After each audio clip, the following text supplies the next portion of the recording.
नमस्कार दोस्तों, क्या प्रेरणा पाने के लिए हमें हमेशा ही बड़ी बड़ी किताबें या बहुत दिग्गज व्यक्तियों की ऑटोबायोग्राफीज पढ़ना जरूरी है? हम अगर ध्यान से अपने आसपास के लोगों को देखें और समझें तो वे भी हमारे लिए बहुत प्रेरणा का स्रोत बन सकते हैं।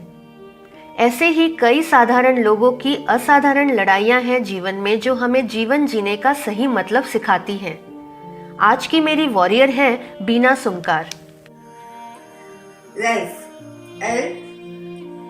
Learning never stops. I. Implement the lessons learned. F. Face the challenges. E. Evolve from the challenges. Friends, this is life. It is totally unpredictable and it changes us every moment. It teaches us a lot of lessons. वे हमें बताती हैं कि हमारी life totally unpredictable है। वो हमेशा हम पर चैलेंजेस डालती हैं, लेकिन उन चैलेंजेस को हम जब फेस करते हैं, फाइट करते हैं, तब वह हमें नया जीवन जीने का तरीका सिखाती हैं, हमारा दृष्टिकोण बदलती हैं और हमारे में एक नया इंसान तब जन्म लेता है। बीना ने 2007 में अपने पति को खोया जो सोशल वर्कर थे। उन्होंने इस स्थिति को संभालते हुए ना ही सिर्फ अपनी टीचरशिप कंटिन्यू रखी, बल्कि उन्होंने अपने स्वर्गीय पति के सोशल वर्क के काम को भी आगे बढ़ाया। मगर कहते हैं ना, जिंदगी हमारे खेल में कौन सा पासा फेंकेगी ये हम सोच भी नहीं सकते। 2015 में उनका स्टेज 3 ओरल कैंसर डायग्नोस हुआ।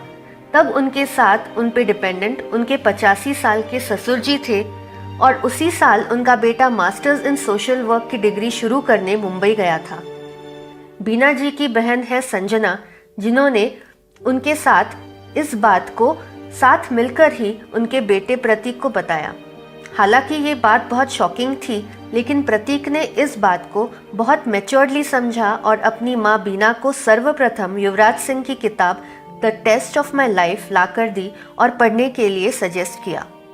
तब प्रतीक ने बड़े ही पते की बात कही अपनी माँ से।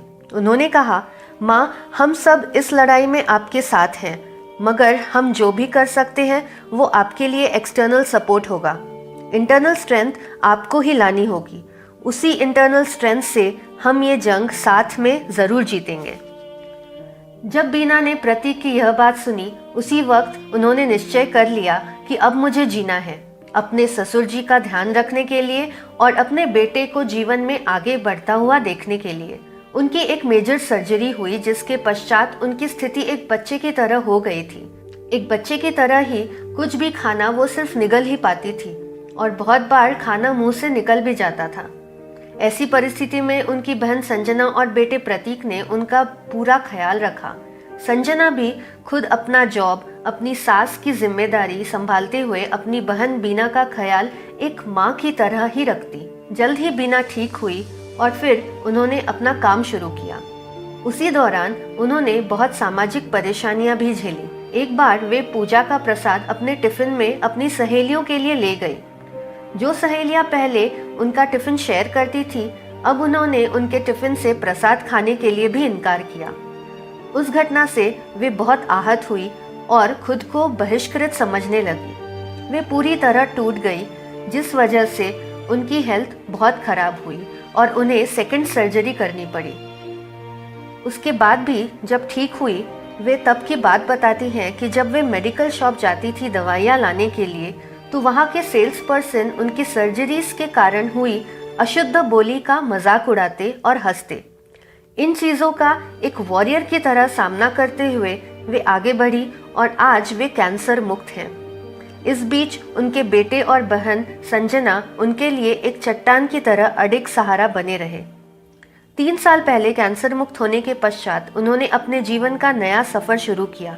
वे जगह जगह मोटिवेशनल स्पीचेस देती हैं, अपना एक्सपीरियंस लोगों के साथ शेयर करती हैं ताकि लोग उनसे प्रेरणा ले सके और अच्छा जीवन जी सकें। 6 महीने पहले जब कोविड की वजह से सब बंद था, तब उन्हें लंग्स टीबी डायग्नोस हुआ।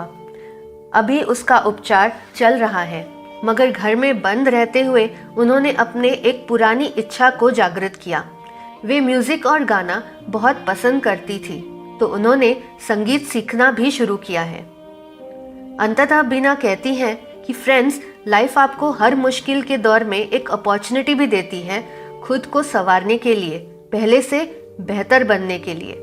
यह हमारे ऊपर है कि हम उस सिचुएशन को किस तरह देखते हैं। वो कहती हैं फाइट एंड मूव और फियर एंड मूव। तो दोस्तों, आज की हमारी वॉरियर बीना जी की कहानी आपको कैसी लगी, आप हमें ज़रूर बताइए और अपने दोस्तों के साथ ज़रूर शेयर कीजिए। धन्यवाद।